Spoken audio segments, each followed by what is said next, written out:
Looking in at my center, at the place I'm looking out of, I find capacity, clear, boundless awareness. Looking out from my center, I find the world. The nearest thing in the world that I see is my own headless body. You will, of course, see your body emerging from the emptiness at your center. Each of us is capacity for our own body. Looking beyond our own bodies, we find other people. Being capacity at center, our consciousness now includes others. There's a dividing line between our bodies, but no dividing line at center. Looking out, we find many. Looking in, we find one. Reaching out and stroking my friend's dog, I'm capacity for her dog, face there to no face here. Each of us is capacity, not only for other people, but for animals as well. Outside in nature, my consciousness now includes the rest of life and the surrounding environment. At center, we are one consciousness.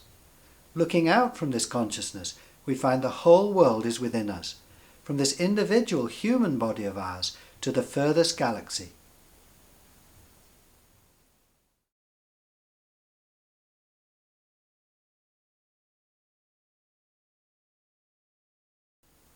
This view of who we are has profound implications for the way we relate to others. Awareness of the differences between ourselves and other individuals, nations, religions and races is important, but it's only half the story.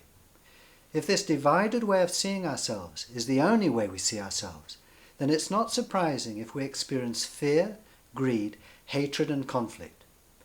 But if we also see that at center there are no dividing lines, at center we are one consciousness, all are within us, then surely this awareness will make a big difference. This isn't just a nice idea to believe in. We can test it whenever we choose.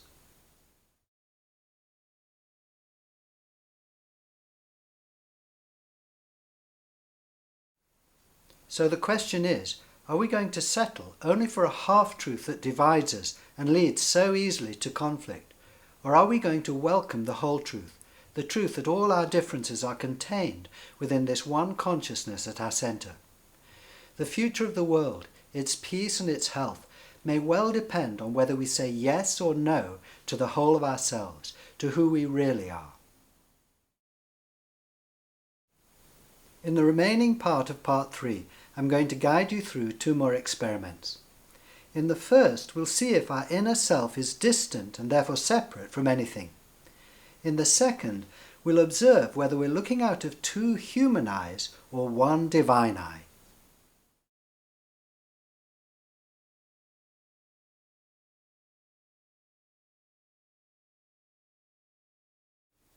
There's not one thing in the universe that's distant from our inner self. Between any 2 things, there's always a distance. Between my thumbs, there's now a distance of about 10 centimeters. But what's the distance between anything in the world and the aware no thing at our center? Measuring between the church there and the emptiness here, the ruler shrinks to a point.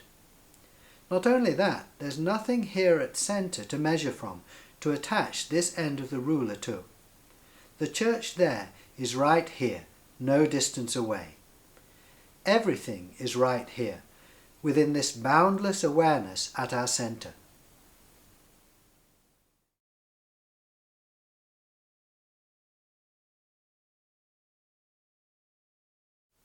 How many eyes are we looking out of?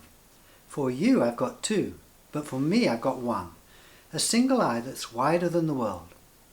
To bring your attention to your single eye, hold your hands out like this, like a pair of glasses. You can see 2 holes there with a dividing line between them. Now put them on and see what happens to the dividing line. I find it vanishes. The 2 holes become 1. One single eye here that isn't even an eye in fact. Hold your hands out in front of you like this, and now bring them back past your head. Don't they disappear into your boundless single eye? And as you bring them forward, don't they come out of this edgeless space where you are? Whenever we choose, no matter where we are, we can see our single eye, this clear space that we're looking out of. And we don't just see a part of it, we see all of it. It's indivisible. nor can we see it imperfectly. It's always crystal clear for everyone. Of course, each person's response to seeing their single eye is different, and our own response changes over time. But what we're responding to, this clear inner light, always remains constant.